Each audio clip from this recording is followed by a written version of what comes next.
What's going on, Cash Customs again? Give you a little personal time with the QA1s for the front coilovers. For the most part, it's pretty simple. On this bottom here, you got a jam nut. You go ahead, get that down in there. Make sure you grease all the threads on here. And then you actually got this top one. It comes down the same way, and that's what holds the spring. After that, you got 3 washers,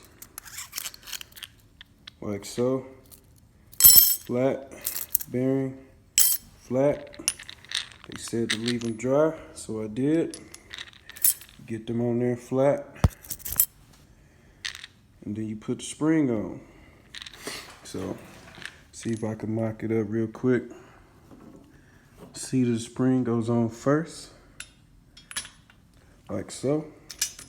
Slide it down, and there you go.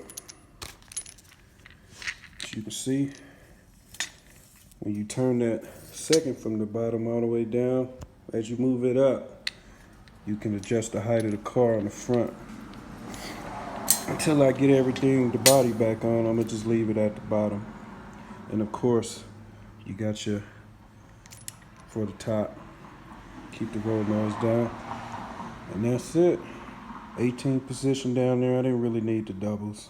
Plus, they wasn't in stock. So, single adjustable coilovers for the front QA1. Who better? Get these all thrown on and show you what it look like. All right.